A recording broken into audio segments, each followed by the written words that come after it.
Dear students, Roman historian Tacitus described the leading social groups of early Roman Empire. You can see this is a pyramid and this is the different social groups in the Roman Empire. In the first order, that is senators, who are also considered as patres. In next order, there is a equestrian class. They are basically knights, basically the horsemen, the military people. Next, the third order, in the third order there is a lower class, and these people are considered as plebs sordida. And in the third group, that is, in the fourth group, that is slaves. Dear students, I have already discussed with you, the slaves are very important in the Roman society and they are the part of the Roman family. And in my last class, I have discussed with you about the conditions of the slaves in the Roman Empire. So this is the important groups, 4 important groups in the early Roman Empire. But in the late Roman Empire, which starts with during the time of Emperor Constantine, these two groups, which basically the senators and equestrian, these two groups merged and united with each other, and they formed a new group that is known as aristocracy. Remember students, this group is also known as late Roman aristocracy.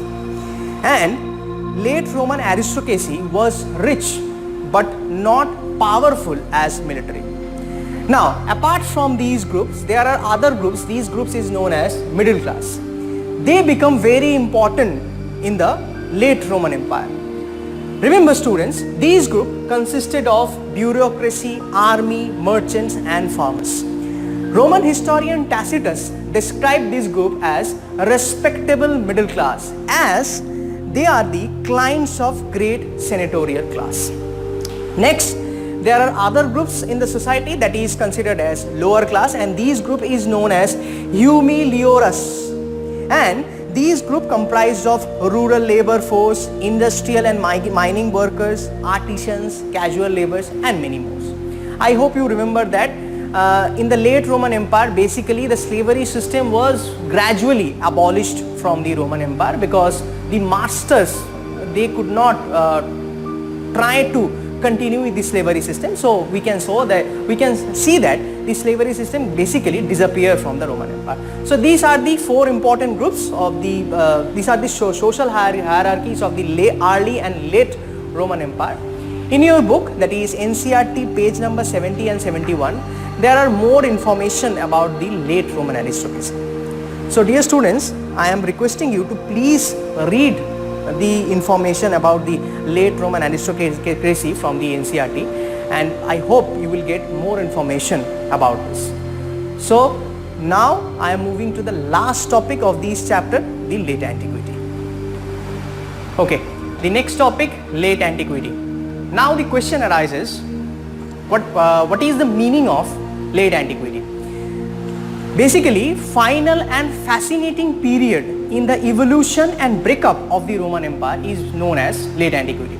I have already discussed with you that the late antiquity and basically the late Roman Empire starts with the reign of Constantine I, and it was during 4th century and lasted till 7th century. So from 4th century to 7th century, this period is known as the late antiquity. Remember student, it is very important for 1 mark question. So in this period, in the late antiquity period, there are significant changes in the Roman Empire in the 4th century. The first one, that is Emperor Diocletian fortified the frontiers and reorganized the provincial boundaries of the Roman Empire. Now, I hope you remember that in 3rd century, Roman Empire faced crisis and threat from the neighboring Iranian Empire, right?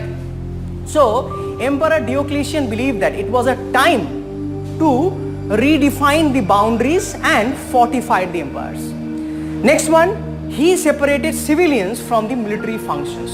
Now, by this it was mean that he recruited more important persons in the military and more capable persons, skillful persons in the militaries to enhance the strength of the military. So that was a very important reforms that was done by the Emperor Diocletian.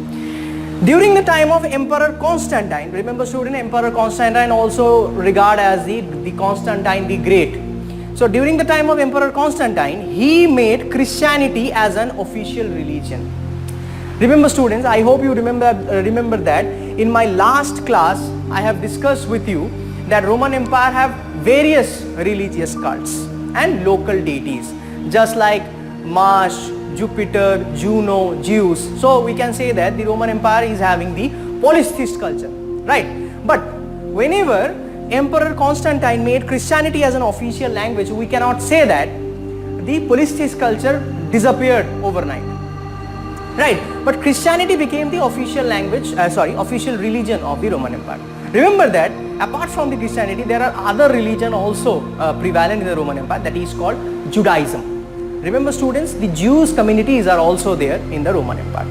There is another important changes that had been made by the Emperor Constantine, that he introduced 4.5 gold coin that is known as solidus. Solidus, it is very important, 4.5 gold coin that is introduced by Roman Empire Constantine. And Constantine created a new capital of the Eastern Roman Empire, and that is known as Constantinople. From the Constantine, the empire get the name, that is Constantinople. Remember students, basically the Roman Empire has two capital. The Western Roman Empire has the capital Rome, and the Eastern Roman Empire has the capital the Constantinople. Let me tell you an interesting thing about Constantinople. Constantinople is basically recent day Istanbul, and it is the capital of Turkey. Okay, our last topic, that is decline of the Roman Empire. These are the important reasons for the decline of the Roman Empire. The first reason of the decline of the Roman Empire, that plague affected the Eastern Roman Empire, basically the eastern part of Roman Empire. I think you know that. Remember students, plague was considered as Black Death in Europe, and the plague killed large number of people in Europe, and it was known as the epidemic, and it perished the millions of people in Europe, and that was a disaster for European society and economy. So in the last part, in the 7th century, basically plague affected the Eastern Roman Empire and large number of people killed. Next one, the various Germanic groups like Goths, Vandals, Lombards took over all the major provinces of the Roman Empire. Next, third reason is that Iran captured major eastern provinces of the Roman Empire, including the northern part of Africa, that is Egypt. I hope you remember that in the 3rd century, when Roman Empire faced crisis, Roman Empire faced threat from the Iranian Empire, from the neighboring Iranian Empire. So in the 7th century, Roman Empire also faced threat from the Iranian Empire. And the last but not least, that is a very important reason, rise of Islam and the Arabians, they posed major threats for the existence of the Roman Empire. Okay students, I have completed the chapter. From my next classes, I will provide you class notes, question answers, activity, map work. Thank you and have a nice day.